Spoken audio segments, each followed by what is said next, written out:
Hi, everybody, and welcome to episode 41 of Elves, Rings, and Nerdy Things. I'm one of your co-hosts of this podcast, and my name is Sean. I'm here with my other co-host of this podcast, and his name is Sam.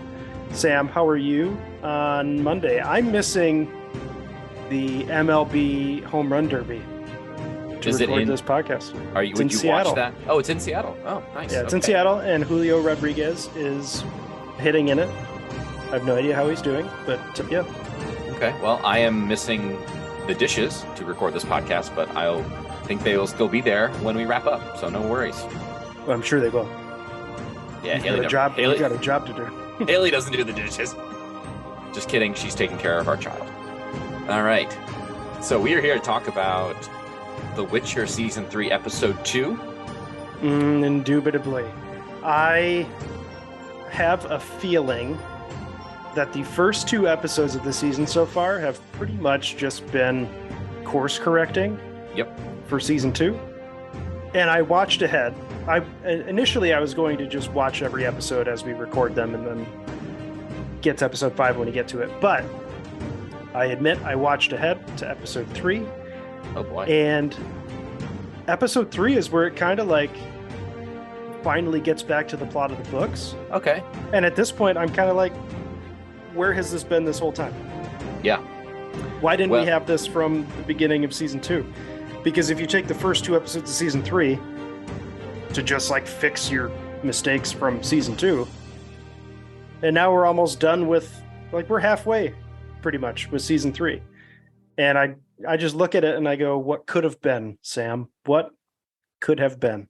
Well, and then the whole meta narrative around this is that, well, what could have been, and then what could be with Henry Cavill leaving. Have you seen any of the stories about the billboard advertising campaign? Apparently, Netflix is running billboards that say something like, "Don't worry, Henry Cavill is still in season 3." And it's not just one billboard, it's many billboards. I think they're in Los Angeles, which, one, that's such a kind of screw you to Liam Hemsworth. Right? Like, oh, it's not Liam Hemsworth yet. It's still Henry Cavill. And then you know that he is a primary reason that people are tuning into this show. I would say he's probably the sole reason a lot of people tuned into this show. And I read there was an article that was saying, will The Witcher survive after Henry Cavill? There was like some random web-based company. Clickbaity. Yeah, very clickbaity. And I commented that without even reading it. I was like, has it survived the writers? Yeah, like, no, that's the thing.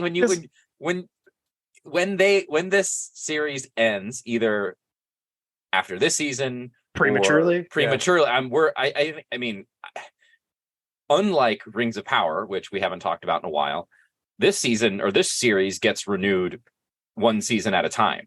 You don't get 5 seasons off the bat because of reasons, Amazon money. But I could easily see Netflix canceling this. They've destroyed so much of the goodwill that season 1 generated. In retrospect, season 1 looks very good compared to what we've gotten, especially in season 2. You've watched season 3, you say it gets, you've watched episode 3, you say season 3 gets better. I am going one episode at a time. And to be quite frank, yeah. I wouldn't even say that I think season 3 gets better. I'll say it gets more in line with the books. Okay, well. I hope that I want to temper your expectations. I heard you say it's more in line with the books. What I wanted to feel was, oh, that's better. Aspects of it make it better because they're following more of the plot that was so successful with the novels. But then you still have the shitty writing, the weird decisions, and we'll talk about it today because one of the points, there's a point in particular where it's more in line with the books, but then I'm like, you rush it, and everything up to this point makes it not make sense. Yes. for Okay. all of a sudden just throwing it into season 2 or season 3. So let's get to the bottom of this funk. There's something fishy. Someone's got athlete's foot. Yeah, and we're gonna sniff everybody's shoes until we find out. We need some topical ointment. All right, so let's do a quick. And final kind of meta commentary. Fans know that we will just read the Wikipedia summary for episodes of whatever it is that we're covering. That's what we've done for seasons 1 and 2 of The Witcher. It's what we've done that's what we did for episode 1. For episode 2, there is no Wikipedia summary for episode 2 of season 3 of The Witcher. I take that as a testament, an indictment of the small and relatively dispassionate audience that you are left with, where uninvested. Invested, yeah, because it's been out for almost 2 weeks. These episodes have been out for almost 2 weeks, and nobody wanted to update Wikipedia. Nobody felt compelled to update Wikipedia. And that includes people who work for the show, seemingly. You know, maybe sometimes they would want to go in and do it themselves just to put it out there, but there's nothing. So we did it ourselves, people. I think at some point someone at Netflix would be like, all right, who's going to bite the bullet? Yeah, like, can we get that intern to do the Wikipedia summary? Because nobody else keeps putting it off for 2 weeks because he doesn't want to do it. But yeah, so Sam had to write his own. So apologies if it's garbage. Yeah. Let us know. Email elsringsnerdythings@gmail.com. So if you hated our recaps during Rings of Power, because we're the ones who wrote those, you're gonna hate this. All right. Well, let's take it for a swing. You want me to kick it off? You wrote it. You read it. I don't want to be tied to this. These are my pros. Okay. After Ciri's visions increase in intensity, Yennefer searches for a way to quickly and discreetly travel to Aretuza, but before they can portal, thanks to Kira Metz, Ciri frees a gnome from a local thug, prompting a confrontation. Yennefer kills the thug, and the two leave with their horses. Yennefer later shows Ciri visions of her past. Geralt and Jaskier consult with Codringer and Fen, who reveal that Rience is in the employ of a powerful mage using the castle Volpan as a base of operations. They imply they know the name of Rience's employer, but refuse to provide that information without compensation beyond what Geralt can or has given. Geralt, on his own, infiltrates the castle, discovering and defeating a monster composed of 3 bodies stitched together. He rescues a girl claiming to be Ciri from the castle. Fringilla escapes her punishment as a wine taster / poison detector. Cahir is shown fighting alongside the Squaretail, and I should say fighting alongside Gallatin specifically, and plots with Gallatin to take power from Francesca. Rience immolates Codringer and Fen, stealing their cat in the process, all the while being observed by Philippa disguised as an owl. Philip tortures a willing Dijkstra while he ruminates on a past failure. They agree that Radovid may be smarter than he appears. Radovid extracts a song from Jaskier in exchange for considering paying Codringer and Fen for the name of Rience's employer. He and Jaskier share a moment. On Aretuza, a student has gone missing under suspicious circumstances, prompting Triss's curiosity. The chapter debates what to do about Nilfgaard and the Northern Kingdoms. Tissaia and Vilgefortz discuss welcoming Yennefer back into the fold. Vilgefortz gives Tissaia a bracelet made of a pinkish stone. That is the Sam Marvin original plot summary for season 3, episode 2. Sean, what did you think? What did you think? You fumbled it at the end. Yeah. I should have written out everything I said. Sean, what did you think? Not of the episode. What did you think of my episode summary? It was fine. I didn't like the increase in intensity. Alliteration is not good with that initial. And your speed reading. And if I'm going to be honest, I tuned out. Well, you heard it here first, folks. I read it when we were doing our show notes, but all right. Yeah. But yeah, very well done, Sam. And thank you. We'll go straight into our complaints. Yeah, that's for the episode. That's the title of the next section in our notes. Just complaints. Not reactions or commentary. Complaints. That's how we're thinking about it right now. Yeah, for me, my big thing was I'm pretty disinterested in what's going on in the show, especially during episode 2. Yeah. So the there were so many periods of time where I'm watching the show where I just stopped taking notes because I didn't really care about what I was seeing on screen. And when you told me you put your notes into the document and I looked, you had probably 4 times as many notes as I did. So then I just took what you had and kind of like inserted my handful of notes throughout yours. So we're going to go through it. Our first section is called complaints. And, we get to our handful of likes at the end, but this is going to be a pretty complaint heavy. And in defense of us, against a hypothetical charge that we're pessimists or we're being overly negative, the show is not being well received. And so we're not exactly outliers in our criticisms here, but I think we agree that the show needs to hear this. Theoretically, this feedback needs to be put out there. 1, so that maybe there's a chance that Netflix continues to course corrects. And 2, that if there's other properties out there being developed, maybe they take these lessons before they need to. Point A of our complaint section: too many plot lines, too many scenes, too many characters.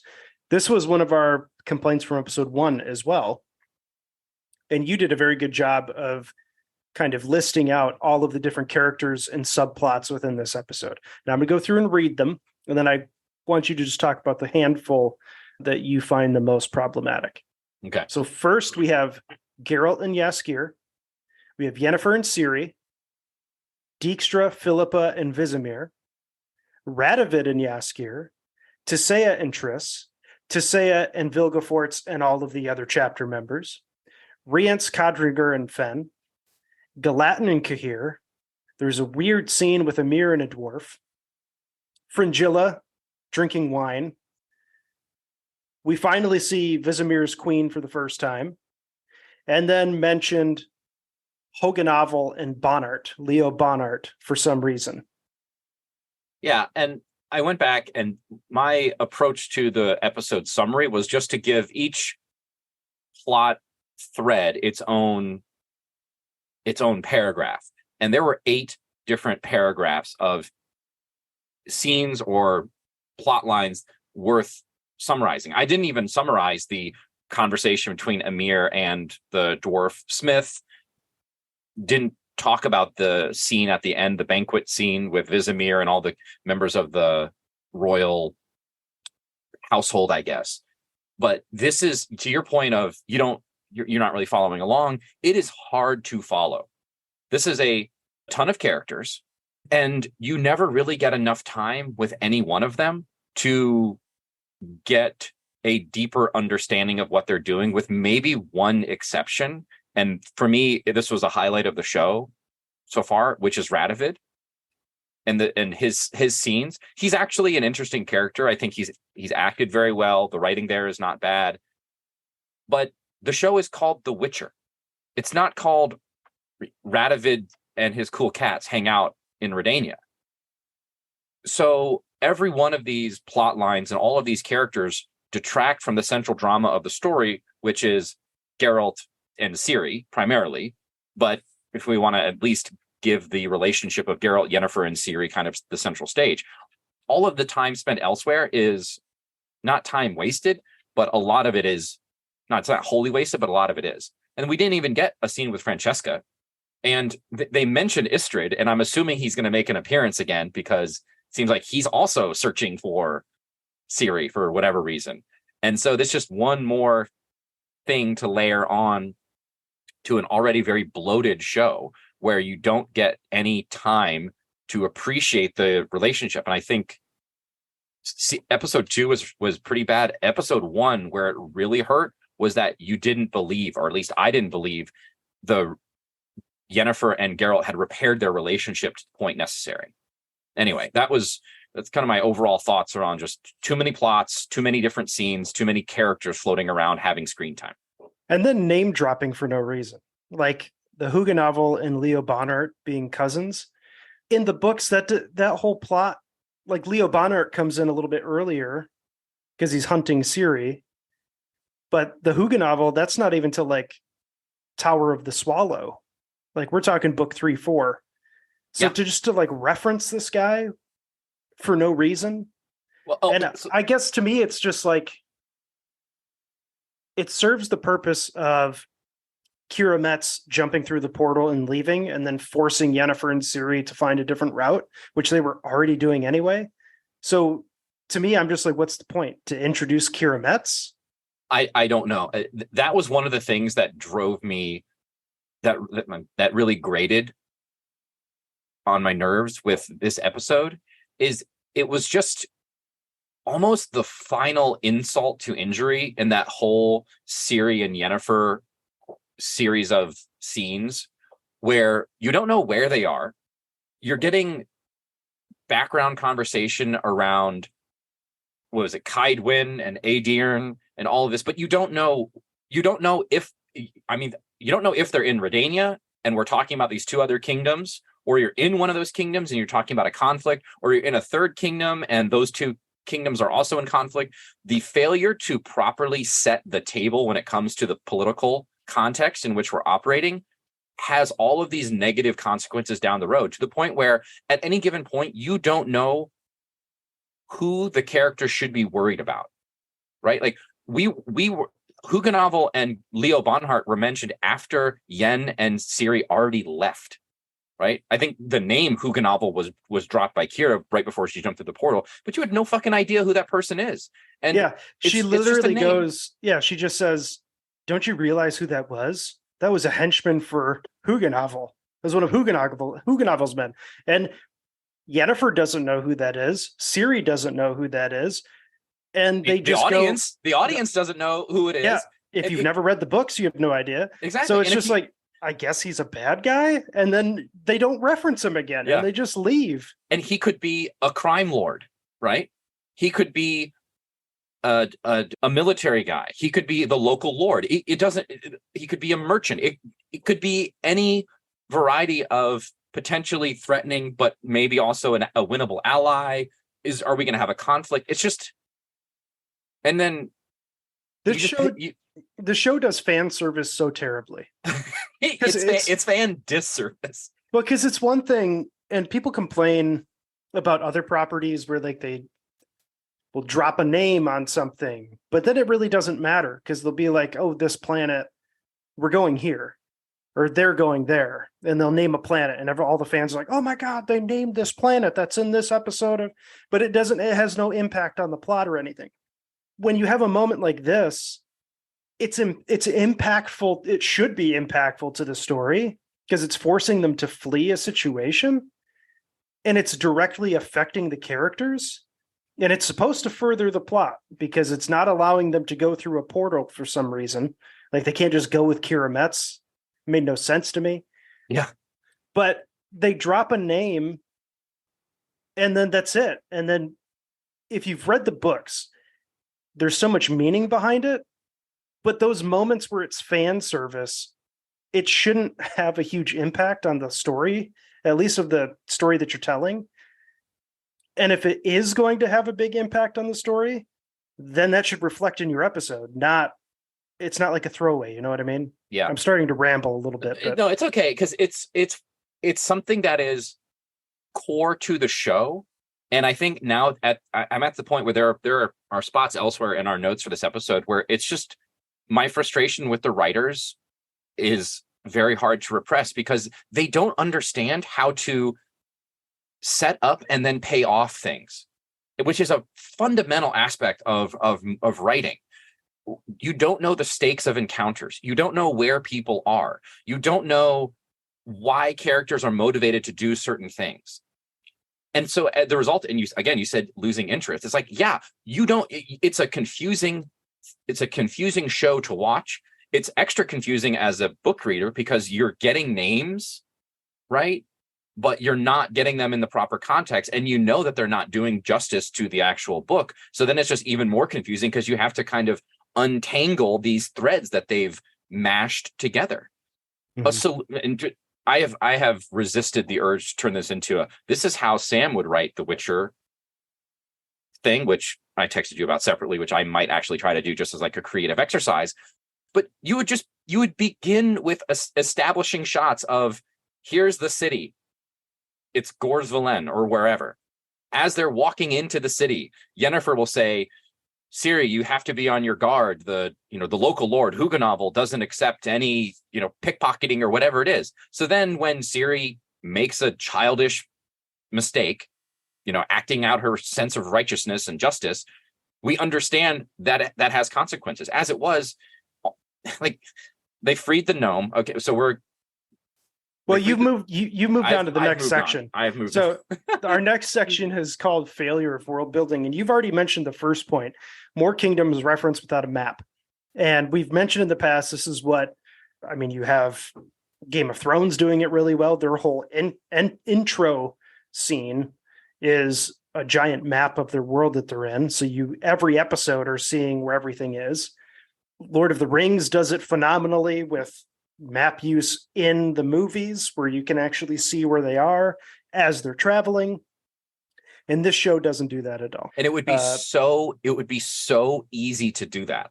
Yeah. Because you have kings and their advisors, you have Geralt and Yennefer running across the entire first part of episode 1 was them seemingly jumping around from place to place.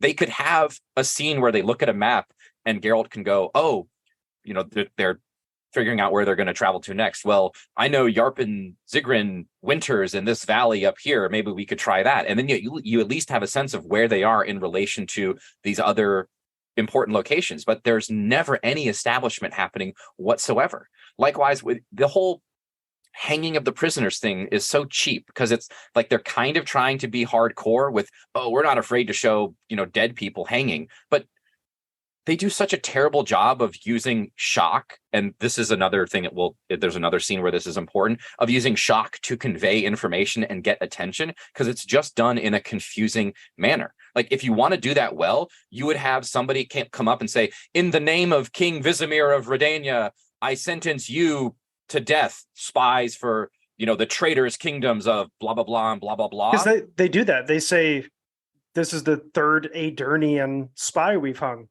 It's like, but where are you? Yeah, but we don't know where you are. Yeah, that's the thing. It's like, so where is Aedirn? Like, where did this Aedirnian spy come from?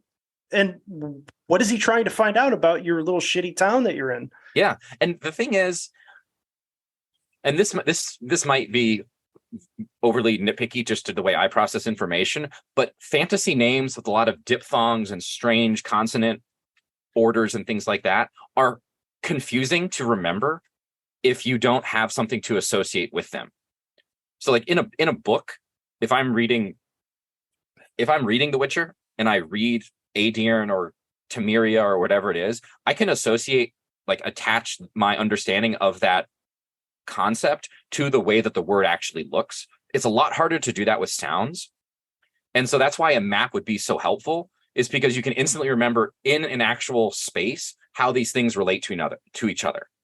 Oh, those three kingdoms all border each other, so naturally they're going to be in opposition, and maybe their union against Nilfgaard was just a flash in time, and their natural state is to be in conflict. Now I understand the context for the coming wars or whatever it is. But if it's just all words that people say at each other, it's in one ear and out the other.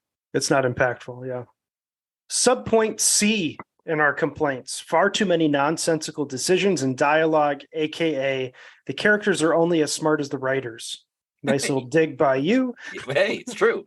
Your first example, Geralt's wager with Codringer, was just an excuse for a friend to give a friend some info. Now, in the moment in this scene, Geralt goes to Codringer and Fen is trying to figure out who Rience is working for. And to get a little bit more information, he has a wager where he says, hey, Codringer, throw this like dart thing at my head. If you hit it, you don't have to give me information. And he purposefully misses because Fen calls him a softie because she knows that he missed the shot on purpose. But what was the wager? There was no wager. Oh, it's clear, Sam. It's very clear. If the dart hits him in the head, they don't have to give him information. Oh, what a great thing that you've won. Like, wagers involve stakes that each party puts up. Like, I don't think, and Codringer is the dude, right? And Fen is the woman. Mm-hmm. I don't think Codringer would derive any value from hitting Geralt in the head with that throwing star. If we've already established that they're friends. Yeah, it's so stupid. Just say, like, can I tap into the goodwill that we've built up over our many years? Some language. Geralt is supposed to be a person who's able to win friends and get information from people and get people to trust him because he's just and he is, virtuous. This is just such a hackneyed way. And then I realized they even ripped themselves off with the whole throwing dart game with Nivellen from episode 1 of season 2, where it was another wager about throwing darts and getting information. It's just, which you're gonna that one actually worked though. Yeah, because it was, the whole point was that he was losing on cheated. Purpose. He was cheating. So it was right. So that actually had a good explanation behind it. This one was just, you could have gone about it way different. And later in this scene, earlier in the scene, we get Geralt's moral high ground, where Codringer is just like, sacrifice one blonde-haired, blue-eyed girl so the other one can live. And then that's when Geralt goes, I wouldn't be able to live myself. What would I be buying with by loathing myself? That doesn't make any sense. So we already understand that his moral character is high. So I would much rather had a scene where you give a little backstory between them, talk about a time where maybe Geralt helped them, and then he's like, do me a favor now. Yeah, they could have been written a whole lot different. I mean, and the other thing is the only thing that they gave him that he didn't already have was a name of the castle and the location. But he seemed to already half know the location from the short time that he was in the castle, because as soon as they said, the castle of Volpane, I think it's Geralt who says, oh, near the red ammonite mines or whatever it was. So he already was halfway there. You could have just turned that into I need information about castles near red ammonite mines or something like that. It didn't have to be, where's the big bad evil guy hanging out? Oh, that information is going to cost you, but we'll tell you where, we'll tell you the 3 castles that are near red ammonite mines. There are smarter ways to do this information than the stupid wagering thing. Anyway, that was my first complaint on that front. Your second in this category, Geralt's line, it's probably a trap. Yeah, so he says that to his horse as he's walking up to this castle, which, by the way, he seems to get to in 5 minutes. It's convenient ride right outside the city. That's the other failure of world building. We have no idea how long it takes anybody to get anywhere. Okay, here's the thing with wagers: have stakes. People put up something when they're making a wager. Traps also have bait. So what was the bait? He went there of his own volition. There's no reason to think that any of the big bad evil people are trying to lure Geralt there. And if he thought it was a trap, why did he just walk up the road to the castle instead of sneak up on it from the mountains, or at least try to go incognito? He just walks up with his head completely uncovered. Anyway. And in episode 1, Rience knows that Geralt has been to the castle. So wouldn't Rience then fortify it a little bit more? Knowing that, because he fought him there. So, okay. All right. Point 3. Yep.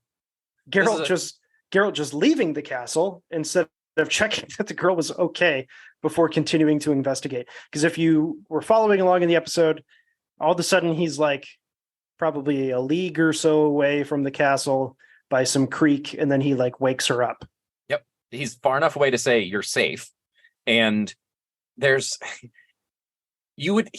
whole reason Geralt went there, courting what he considered to be in extreme danger and maybe even death, Yavskir, maybe he'll kill you or whatever.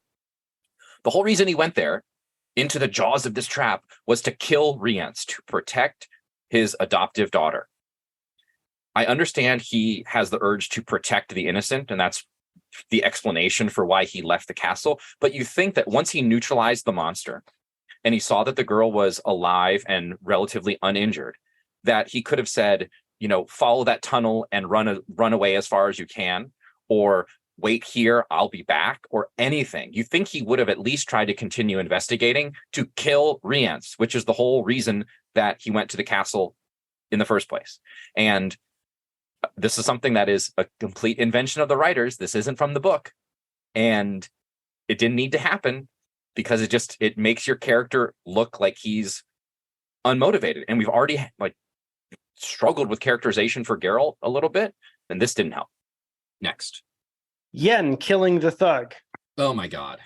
Knock him out, change his memory, etc. You're a mage. You don't need to force choke a dude to death because he drew a sword on your little girl. I will say it was a pretty slick scene, though, when I kind of liked the cinematography of that, how the camera panned around and you saw her with her hand up behind him. That was pretty sick. Yeah, but again, I think you said this in our review of episode 1. In service of what? Yeah. Right? What is it furthering? The whole moral lesson that Yennefer was trying to impart to Ciri over that course of that episode was don't be rash, actions have consequences, and then you kill a dude because he got pissed at your daughter for freeing his gnome captive, which I just feel like knocking him unconscious, even if you're not going to change his memory, do anything like that, knocking him unconscious and then just getting away would be less of a punishment for you. It would lead to less of a punishment than killing him. Yeah. Because then I feel like Hoovenagel's like, well, okay, well, I lost a dwarf, but I've still got my henchman. Now slap on the wrist. Versus you killed my henchman, I'm going to fucking get you. Those are two completely different situations. Yep. It was baffling. And the other thing is, you were inside Kira Metz's shop or her tent, and the dude died without making any sounds. You could Kira didn't need to jump in the portal, by the way. She could have easily closed that one and opened a new one to a place where all three of them could escape together to safety. People don't make the decisions that intelligent people in those situations. Again, I know it's a fantasy show, but verisimilitude. If you're a mage who's been alive for hundreds of years, you've probably got the wherewithal to understand that, I can close this portal, open a new portal. Kira knows how to open portals that can't be traced. That's the only reason they went to see her, so they can get off completely scot-free. It's one of those things where it doesn't make any sense, the actions that the people take in the moment, because the characters can't be smarter than the writers. But Sam, them running away was the writers showing you how dangerous Hoovenagel was. Who's Hoovenagel? Who's I don't know how dangerous he is, because the show has done nothing to demonstrate that to me. If anything, and here's the whole thing with that. And there's a whole other complaint around the whole Yennefer series of scenes, which maybe we'll talk about it. No, I have a big point in our next subtopic for complaints. Okay. So then let's hold off on continuing to dive in there and just move on to the next wonderful complaint. Your last point in this subsection is Rience doesn't notice an owl just chilling outside the burning building. I'll also add he doesn't notice it fly through the portal with him as well. And then can't mages sense other mages / magic users? You'd think someone would be able to. Yeah, if a witcher has a pendant that vibrates whenever there's something magical. I cannot guarantee this because I have not watched the rest of the episodes. In the book, before the ball at Aretuza, Tissaia de Vries and what's her name? Margarita Laux Antilles, Lozantil, sorry. That's French, man. Come on. Yeah, well, you're the Francophile. I can say bonjour, and that's it. Thank you. The two of them are out in the city looking for truant students who escaped from Aretuza in the run-up to the ball. They sense Ciri using magic in her confrontation at the Werven exhibit or whatever it was, where she fights a Werven basically, and she uses magic to escape. They notice that, and they immediately find her. And then they reunite with Yennefer, and there's some additional stuff there. So we know in the universe of The Witcher that magic users can detect other magic users. You would think that an assassin sorcerer would be on the lookout for other mages, especially when he's had run-ins with both Yennefer and Geralt. And so it doesn't make any sense that he wouldn't notice the most powerful mage, or one of the most powerful mages in the continent, literally sitting next to him in a magical form. And that's the other thing, like polymorph in the world of The Witcher is incredibly powerful. Like Philippa is one of the very few people who can do it. So you'd think that it might draw, and even then, anybody walking by a fucking owl standing there next to a burning building, you'd think you would notice it. Or like the cat would react to it or anything. And then, yes. And then for me, like when it flies into the portal with him, I'd be like, what's this fucking owl doing? Yeah. And like, I get it. Owls are really silent flyers. You got to imagine maybe it's going to fly right into him on the other side of the portal, or when they both go through the portal, he's going to fly past it. Yeah. Like what the hell? It was... I just turn on and be like, fucking owl, Jesus. Yeah. Anyway, our next subsection, we're going to move on to Yen and Ciri. You don't want to talk about the Philippa and Dijkstra? Is it up there? Yeah, it was the... I skipped it. That's all right. Yeah. Yeah, I can understand why you wanted to skip it. We probably should talk about it. Jesus. Yeah. I'll let you explain what happens in this or in this scene. Sure. I didn't enjoy it. No. So that's my sub point number 3. It's not how that works. So are you? And I can't say that from experience. I don't know. All right. I'm saying Sam in his note, it says it's not really BDSM. I'm not. How do you know that, Sam? I'm saying that as a person alive in the world. Okay, so we have a scene where Philippa Eilhalt is whipping Dijkstra, and not just hitting him with a riding crop or spanking, actually whipping him with a bullwhip, drawing blood, breaking huge wounds across his back. It is supposed to be, I read one article calling it sex position and comparing it to Game of Thrones, and it's not sex position because I would say it's not sex position because, one, we don't get any actual exposition. We get backstory that doesn't really relate to the plot of the episode. It's more characterization of Dijkstra, just underlying. It's all Dijkstra. It just gives him more character development. Yeah, and I was like, you could have done it so differently. Well, yeah. I guess there's two things I think they're trying to do, and I don't think they did it successfully.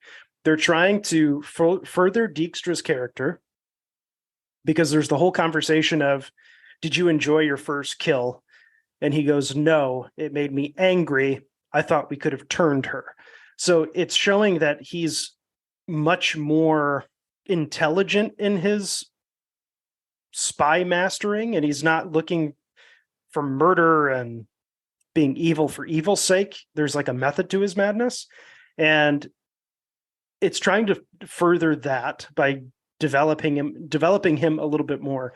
But it's also trying to show that there's a relationship between him and Philippa, like there is in the books.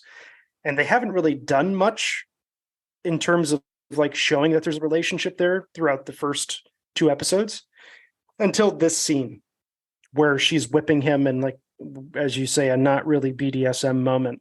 Yeah. But they're trying to do those 2 things, and they kind of succeed on one and then just not in the other. Yeah. And the reason I say it's not sex position is because it's just characterization of both of them. We don't get any valuable plot information, and the whipping is violent to the point of being distracting to the audience, because it looks like a scene from Glory, or like have you ever seen Starship Troopers? A long time ago. There's a public flogging scene in that where Casper Van Dien's character is gets 50 lashes or whatever. And the whole point of that is because it's a punishment and it's painful, and he like screams out in pain. And it's never implied that, let me say this, in other areas where you see people whipping each other in fiction or in real life and drawing blood, it's not a sexual or a titillating thing. It is about punishment and the inflicting of pain. And I saw one summary that said, oh, Dijkstra is a masochist. He didn't seem to be deriving any pleasure from it. And that's the point of sadism and masochism. It's the derivation of pleasure from inflicting or receiving pain. And it just seemed to be painful to the point where he goes, you went a little harder or something like that. And then he just like kind of, the whole thing's over, and he puts his white shirt back over his open bleeding wounds, which just, it's one of those things too, where you instantly see it and you go, no normal person would do that. He would probably be incapable of moving his arms, and he would be on the floor. He'd get medical assistance. Yeah. It's completely ridiculous. And then like there's also a point where he's like crying from the pain too. So it's, yes, yeah, he doesn't seem to be enjoying it. No. And to be quite frank, I don't want to see I wouldn't want to see this scene with him deriving sexual pleasure from it. And I would prefer not to have the scene at all. And then my final point is they stole it from Vikings with Count Odo in season 3 or 4. I think he does the exact same thing, or there's a similar relationship between, they just inverted it, where instead of the man inflicting the pain on a woman, it's the woman inflicting pain on the man. I don't remember that. No? I remember the Blood Eagle in Vikings. That was, yeah. Well, that was intense. Yeah, that was. Somebody should. Next up, Yen and Ciri's scenes encompass everything I dislike about this show. And now I'm going to do my one note from this topic first. And it's the whole concept of Yennefer calling Ciri ugly one, my ugly one. Yes. Throughout the books, Yennefer calls Ciri that all the time. She hasn't called Ciri that once up until this episode, and she just randomly starts doing it. You've already established in episode 1 that they have a loving relationship where they're like skating together and having fun, and that Ciri's forgiven her for selling her to exactly. a demon. Yep. And then all of this sudden, she just starts calling her ugly one. It made no sense. And to me, this is one of those things where it's like, it happens in the books. Everything that you've done up to this point makes her doing this all of a sudden unbelievable because of the decisions that you've made. And now, because you want to be closer to the books, you're just going to fucking throw this in. And then all of a sudden, by the end of the episode, she's not calling her ugly one anymore. And it's like, why did you even do it? Yep. It doesn't make sense. And it's only prompted after Yennefer kills a dude, right? Yeah. Like that's the biggest thing. These. No, I think she does it before, in the very beginning when they're. Okay. Yeah, it's like right after she sees Applegat for the first time and has that. Okay. She's calling her ugly one then. Okay. But you've already developed this like maternal sister relationship. What has happened since episode 1 that at least tell us, like, give us a conversation between Yennefer and somebody where she's like, I need to start doing like, to say a teaching thing and like be mean to her. But that never happens. It just like switches all of a sudden. No, and there's none of Ciri's actions that are negative are directed at Yennefer. Ciri is respectful of Yennefer, and she maybe questions, but she's never like bratty about it. She's always kind of defending herself for the actions that she takes, defending herself against Yennefer's chiding. And then again, Yennefer killed the dude. Okay, so my other complaints about, starting with the reason that, so the Yennefer and Ciri stuff is just an encapsulation of all of the things that I dislike about the show right now. We have no idea where they are. We don't know where they are when they start at the open tavern where she meets Applegat and we see the bodies hanging. We don't know where they are where they meet Kira Metz, and we don't know where they are after that, except they end up in a random field that used to be where Yennefer was a kid, which looks nothing like that scene in the first season. And they just so happen to like be a horse ride from again, and where Yennefer grew up in this world. Yep. Which I think Vengerberg is supposed to be relatively central, right? In the continent, because it's fought over between Nilfgaard and the northern kingdoms. I don't even remember at this right? point. I think technically, I think Vengerberg is about to be overrun by Nilfgaard in the Second War. So it's relatively central, which again goes against their whole thing of they began the episode or they began the season on the edge of the world and they're kind of coming back into civilization. So all of a sudden you just jump to the center of everywhere. Again, we have no idea where they are or how long they've been traveling. You've already talked about the calling Ciri the ugly one. They are not traveling incognito. Yennefer is walking around noticeably beautiful as a mage. It's commented on in the very first scene of the episode. What's a mage doing here? Yeah. Ciri is walking around completely undisguised. And when they were traveling with Geralt, they were disguised and covered up with hoods. And now they're traveling with even less protection. And they're going completely out in the open in areas where they have no reason to think that they're going to be safe. Doesn't make any sense. Again, the characters are only as smart as the writers. Yen telling Ciri to comb her hair. Yes. So and I love in all caps, highlights the fact that Ciri's hair is still uncovered / undyed. Yeah. Everybody is looking for this ashen-haired girl. Why wouldn't you put some goddamn tar in her hair and make it black? Don't they do that in season 1 where she puts mud in her hair? Just do that again. Yeah, she does. And then maybe you can call her ugly one and it can be for a reason. It can be like a little joke. Right? The moment she gets out of Sintra, she puts mud in her hair to get rid of the color. Because she knows that's a noticeable feature. I completely forgot about that. Thank you for making me hate the show more. You're welcome. So Yennefer, while she's trying to teach Ciri about the consequences of her actions, steals a comb in the middle of the freaking marketplace and gives it to Ciri. Ciri's hair, by the way, is already done. I rewatched that scene twice and noticed that it's not braided, but it is certainly arranged in a certain way. And then maybe this is more on the director.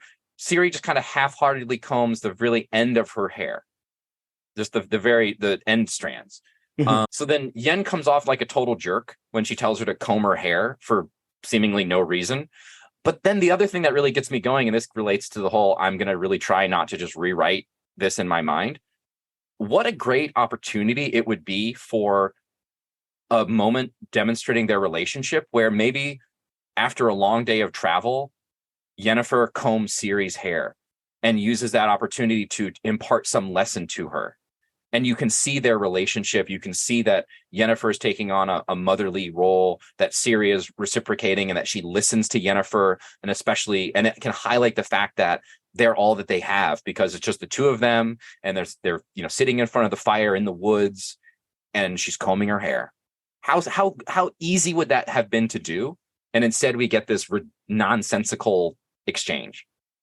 Anyway, okay. Continuing on with things that I don't like about Yen and Ciri's plot specifically. I think in both seasons 1 and in seasons 2, they've talked about how portals can be traced. Now, all of a sudden, portals can't. There are certain mages who can cast portals that cannot be traced, and not just that this new power exists, but it just happens to be somebody that and can get to very easily, and who seemingly is not a very powerful sorcerer. So why don't you have this power, Yennefer? Anyway, that was something that kind of annoyed me. We talk about this one. It's some Huguenot thug dwarf things. We've already covered this one. Well, we've covered the Huguenot Bonnart stuff, but we haven't covered what that thug and that gnome are doing. Right?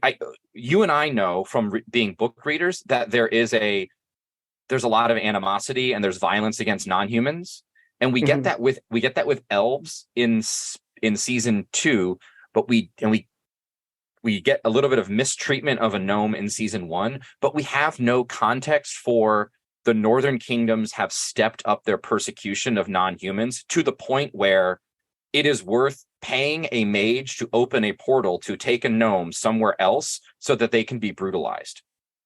And I understand to get the shit beat out of them. Yeah. Yeah. The writers wanted that scene to happen, but there's nothing, but the motivation for it doesn't make any sense.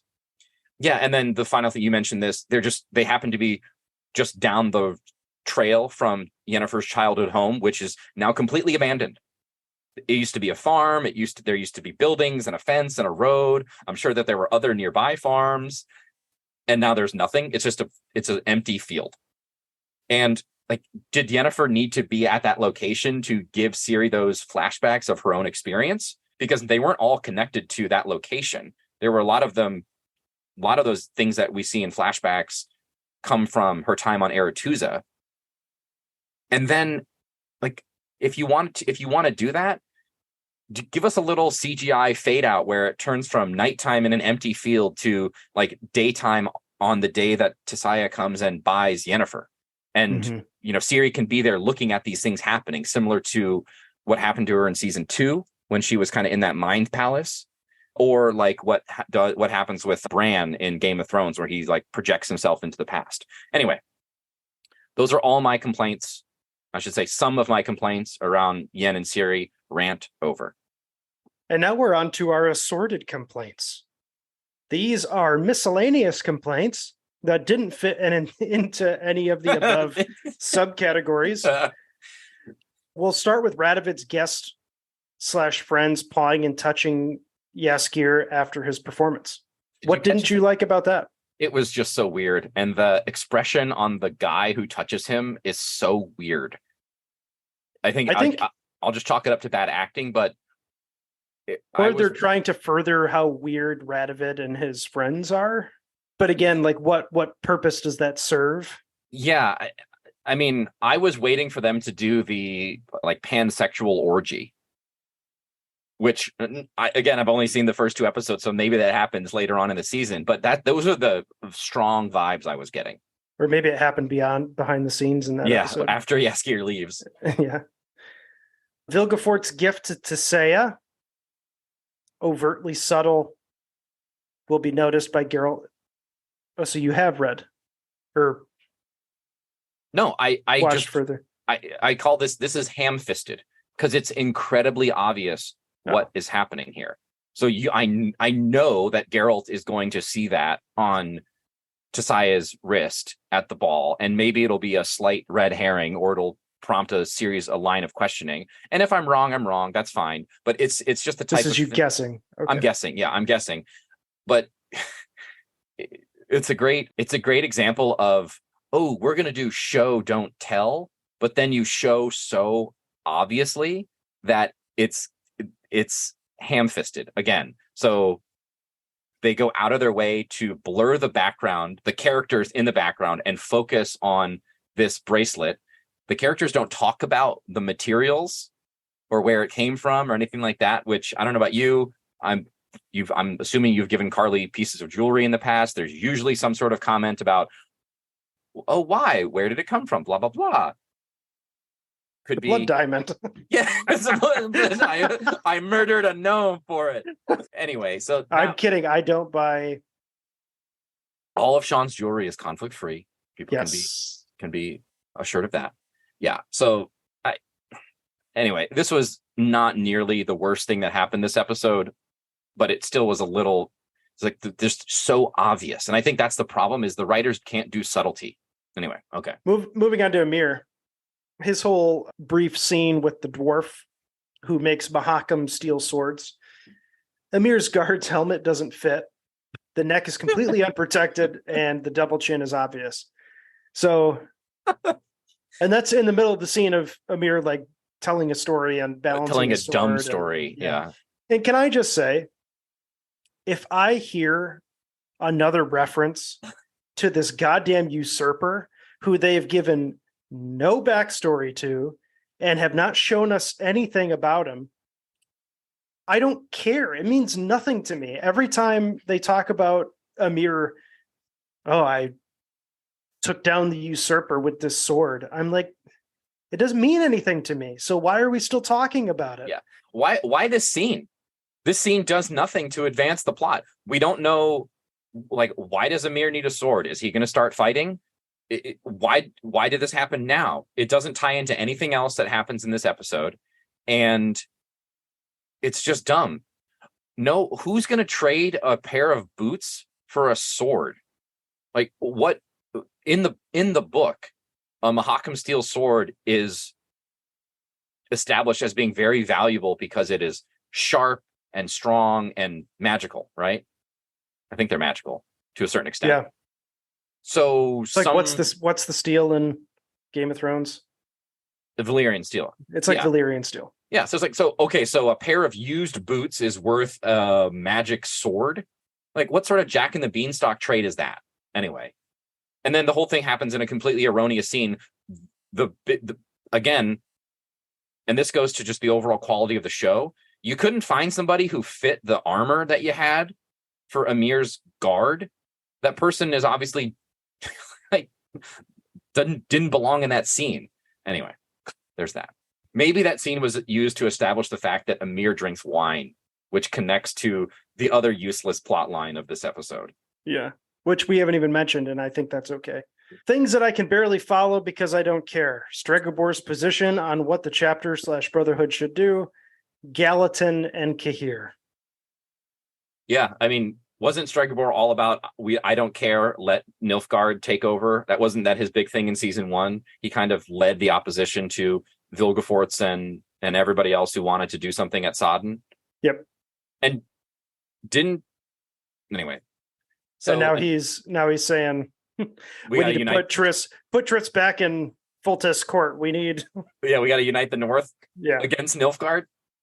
Okay. And then Gallatin and Cahir, of course, this brand new invented character who is portrayed really annoyingly by somebody whose idea of acting is just talking in a gravelly voice. Yeah. Of course, he and Cahir are old chums. And did you? I just rewatched that scene because I realized I didn't do a good enough job paying attention to what was happening, because it comes out of nowhere, and Cahir is just raiding caravans by himself with no armor. He's just in rags fighting fully armed knights, hoping like, oh, Gallatin, what are you doing here? And Gallatin's by himself too. By himself. It's not like he's with his Scoia'tael troops and they're like, oh, we're all here to help you all of a sudden. Anyway. And then I put at the very end, the first 2 episodes just feel like course correction from season 2. I mean, you'll notice it more once you get to episode 3, when it finally starts to jive with what the books are doing. And it's just like season 3 could have started with episode 3. Find a way to get there. And this first line, we're going to go straight into the likes because there's not very many of them. You put Geralt versus the girl monster was great. I hated that scene. Really? What the fuck was that? I thought that was great. I thought it was dumb. They're making it out to be like this, whatever mage is serving Rience is like Frankensteining blonde girls together. Why? What's the heads attached to the wall? I thought it was really fun body horror. To be quite frank, the disgusting fight scene was a wonderful refreshment from the otherwise boring dialogue scenes. I didn't agree. Wow, okay. I was just as bored with that as I was with the fight was pretty boring uninspiring. But I was like, what? It makes no sense. If you're trying to brainwash this girl into thinking she's Ciri, what happened to the other 3? Well, so I'm willing. So that's actually a mystery that I'm intrigued by. I think anti-mystery box. Well, I don't think this is necessarily a mystery box, because I think we will get an answer. Oh, you don't. Really? I hope. I mean, it could. Okay, if it turns out this sucks, then let's put money on it. Because I do not think they're going to explain this weird amalgamation of female body parts. Also, none of the bodies were female. I didn't notice any of the genitalia. They're all male. Yeah, they were pretty muscular, weren't they? Yeah, so those and there were no breasts. Those little girls were working out before they were chopped up and made into a human centipede. There's no explanation for it. Why? It looked like they came out of this weird egg sac too. Yes, and it's just like, what the hell is this? Like, if you would have shown them not be like weird tendrils attached to the wall, heads in a jar. If you something like that, okay, yeah, I get like it wasn't had perfect. Bodies like on their own, where clearly some like scientific thing was being done to them. This was not scientific. This was like some weird monstrous shit that someone is fucked up, whoever they're trying to. Can I theorize real quick? I think this powerful mage is trying to brainwash girls into believing that they're Ciri. And if it doesn't work, they get chopped up and turned into a monster. And the girl who Geralt rescued was in the verging on her brainwashing, like breaking down, or she goes crazy or something. Or it's obvious, like, yes, she says I'm Ciri, but she looks like a total nut job. And so she was destined for the corpse monster. And I just liked it because in a show called The Witcher about a monster hunter, we get him fighting a monster in the 8 minutes of screen time dedicated to ostensibly the titular character of the show. That was. Well, I hope for your sake they explain it, and your hat's sake, because if they don't explain that fucking weird thing, how about this? If I want a video, I'm posting a video on our Facebook of you chewing on your hat. You can throw a dart at my head. How about that? Okay. If you hit me, I will eat my hat. There we go. Okay. No, I'm done. Any other hatred for the monster? Okay. It was so fucking stupid. I hated it. I like the body horror. It reminded me of The Thing. Okay, well, I'm done. Whatever. Radovid actor's performance. I actually agree with you on this. I think he's doing very good. He's great. He gets better in episode 3 too. Oh, good. Okay, so I'm looking forward to this. You kind of got at the end of episode 2 here, where he joins the little banquet, and Philippa says, like, I think, or maybe Dijkstra says, "There's more to you than meets the eye," or something along those lines. Then he demonstrates that he has one up on Dijkstra. Even he might be, I don't know if he's telling the truth about the meeting that Vizimir had with Nilfgaard, or he's just doing it to kind of needle Dijkstra. But either way, I liked it. And then his scenes with Jaskier are really good too, because he does this kind of emotionally, like, unsettled in a good way. It's almost like a puppy love type thing. He portrays that really well, and I'm enjoying his performance. And to his credit, I think Joey Batty's also doing a good job acting opposite in that scenario. Yeah. And it's even better because they've put on that Radovid is good at acting. Yes. So that was the thing. He himself, as the character Radovid, is a good actor. Yes. So we have no idea what his intentions are. We don't know. Yeah. So this will be intriguing. And we go back to that scene with him and Philippa, where she's like, "You're really good at this." And he's like, "Oh, thanks, Pip," and yawns. Like, he could be a real scumbag, and he's just really good at playing it up in the show. Yeah, absolutely. People who are not good at acting, or whose actors are not good at acting, or let me say, whose actors are not good at acting as if they're acting. The whole Fringilla being drunk thing. We can go back to I don't know. This is a complaint for me. We didn't need it. We don't need to see her either being drunk or pretending to be drunk in a disgusting wine tasting room to see if it's not poisonous for Emir. Which you think, is there anybody else who's a mage who can just cast a spell and say, "Yep, poison"? Nope, not poison. She can't cast spells. She's wearing Dimeridium. No, but couldn't they find a mage who's not a prisoner, who wants to serve the Emperor and who they trust?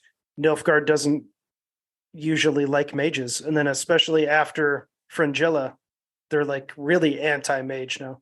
I'm just giving you the lore from the books, man. I was gonna say, it would be really great if the show's internal logic needs to explain why people who are not trusted by the Emperor are being used as wine or as poison tasters. Because you think, if I'm trying to poison the Emperor, I'm gonna figure out a way to turn one of the poison tasters and give them a little bit of poison to put in the cup or something like that. It just doesn't make any fucking sense. Or I'm going to give the poison tasters the antidote so they eat or they taste the poison but don't die. They say there's no poison, and then Emir dies. It's like, again, the characters can only be as smart as the writers. Finally. Your last thing that you like. Setting Vizimir up to be a real doofus. Yeah. Yeah, he looks like a doofus. He acts like a doofus. the people, his brother thinks he's a doofus, and Dijkstra hates him pretty much. Yeah, which it's. I would also like to understand, why does Dijkstra want to serve this person that he thinks is stupid? And is that going to be I think he serves Redania. Okay, so I think, and he does like push back on Filippo and earlier in this episode, or maybe in episode 1. Yeah, she says like, it'll be good for us. Yeah, he goes, oh, you mean Redania? Yeah. So okay, so yeah, he serves and to that extent, he's kind of like oh my god, Varys the spider from Game of Thrones, who serves the realm, even if that means serving idiots and brutes. Now, however, they do establish the character of his wife, and there seems to be a facade of Vizimir's wife, and there seems to be a facade of marital affection, but there might be something under there. And then that serving girl was a little too prominent, or Eva, or whoever that was a little too prominent to not be a player in some future action. So I think they are starting to put up some pieces on the chessboard, and we even it seems like, and I know where this is going because I've read the books. And do we want to spoil this? No, let's not spoil it. Because I'm pretty sure it'll come to fruition in episode 3. So I don't want to spoil something that will pay off next episode. So let me just say this. I like the way that they are setting the table for the political intrigue that happens in Redania. Yeah. And then one of my last points, and I confused your note there, so it should be its own thing. Not only is there like intrigue into Redania and what's going on there, there's also some intrigue into what's about to go on at Artusa. And for me, one of my biggest problems with the writing with season 1 is them dropping the Vilgefortz heel turn at the season 1 finale. And this isn't like I'm not giving anything away, because I'm not talking about future episodes. I'm talking about episodes of the show that they've already given us. When we talk about, if anybody who hadn't read the books, if we were saying, give me your list of who you think the bad mage could be, there's really only 2 options.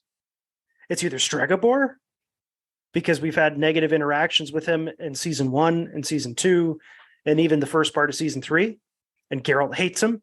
And then you have Vilgefortz, who they give you the heel turn in the season finale of episode 1, where he kills his own soldier who like sees him for some reason. We talked about, it made no sense why he did it, but he does. So he's a bad guy because he's killing his own troops. And then you have his interactions with Tissaia during season 2, where he all of a sudden like screams at her and clearly is unhinged. So like when we get down to what's going on with Rience and who's the mage that's running shit for him, it's either Vilgefortz or Stregobor. And if you wanted things to be more of a surprise, don't give us that heel turn at the end of season 1, barely touch on anything during season 2, and then all of a sudden in season 3 be like, oh, we don't know who it is, it could be anybody, when it's clearly not. So I don't know, that really bothered me. I'm right there with you. And this is why I think the whole bracelet scene was so ham-fisted, because if you're not just going to tell us who the big evil guy is and give us scenes between the evil guy and his henchmen, then do more to misdirect, to build us up for subverting our expectations. Stregobor has been an antagonist, but he's not a villain, right? His spat with Geralt over Renfrey was like 30 years ago, and it hasn't been mentioned. I mean, it doesn't seem like Geralt has an axe to grind over it, or a sword to grind. So do more to show us that Stregobor is a bad guy, instead of just one scene where he's looking down at Tissaia from a balcony. Mm-hmm. Shoved into the end of season 1, or episode 1 of this season. I mean, if anybody should hate Stregobor, it's Yennefer, and we don't get her talking about that at all. Or how about this? How about your your characters who want to protect Ciri from these villainous forces start theorizing about who it might be. And they say, oh, what about Vilgefortz? Oh no, Vilgefortz, he's out for self-advancement, but he's got no reason to do this. What about Stregobor? Oh, it could be Stregobor. He's willing to go to any lengths, and I know he's not opposed to killing young girls. He's done it before. Easy enough line of dialogue. But again, Sam's not writing the show, so didn't happen. That's where we'll leave episode 2. We are not the writers of the show. We are not the writers of the show. Looking forward to covering episode 3 next week. Sam, I have an idea I want to float on air just to see what your opinions are of it. Live, unadulterated opinions. But in an episode when we're done with Witcher Season 3, I know we talked about possibly doing Nightmare of the Wolf, but what if we did, because by the time Season 3 is done, we'll be getting closer and closer to fantasy football season. What if we did a fantasy draft of Lord of the Rings fighters? Oh, that could be fun. Where we go back and forth, each selecting who we think the best fighter available is. And then once we're done, we can figure out whose matchup would win between the two. Okay, we can do that. Yeah. Do you want to expand it to include other no. fantasies as well? Just Lord of the Rings? I think we just do Lord of the Rings, and we just do characters in the Peter Jackson trilogy. Oh, you don't want to include Galadriel from the Rings of Power? Because she's the number one. No. She can take a volcano straight to the face. Yeah. Because that would also stop us from being able to be like, oh, Feanor and things like that. Otherwise it'd be too enormous, and both sides, we wouldn't be able to figure out who would win in a fight. So anyway, that's my idea of something fun we could do once we get done with Season 3. And then we'll do Nightmare of the Wolf at some point, because that's a fucking badass anime. I really enjoyed it. You get to see it. All right. I like that plan. And maybe we do that Lord of the Rings fantasy draft live. Oh. With video. Oh. And then we post that on our Facebook page. We could do that. That could be a lot of fun. We could do the audio on our normal podcasting, but then put the video on Facebook. I don't know, Sam. I like it. We promised more videos in 2023, and we have not delivered. No, so here's the only problem. Who's going to watch? Because I think I don't know if our core fan base is ready to flip over to a live YouTube thread. Oh, it wouldn't be live. We'd record it and then post. Oh, okay. I'm saying record the live conversation and then post the video. And then post the video. Okay. I thought we were talking about streaming, like a live. No, we'd have 2 people. And if that. They're both bots. Well, and they're both our wives. Oh no, I would say probably not. Okay. Right. You can keep up with us on Facebook, Elves, Rings, and Nerdy Things. You can send us an email at elvesringsnerdythings@gmail.com. You can listen to the podcast at pretty much every podcasting site there is. Our fan favorites are Spotify and Apple podcasts. Tell us what you think of Season 3 of The Witcher. Episode 1, so far. Episode 2. Yeah, don't spoil it for us. But let us know what you think. Let us know if our criticisms are valid, invalid. Let me know if I'm being shrill. Let me know if you agree with my complaint about the writers. Anyway, talk to us. But we will talk to you in your ear holes next week. Bye, everybody. Bye.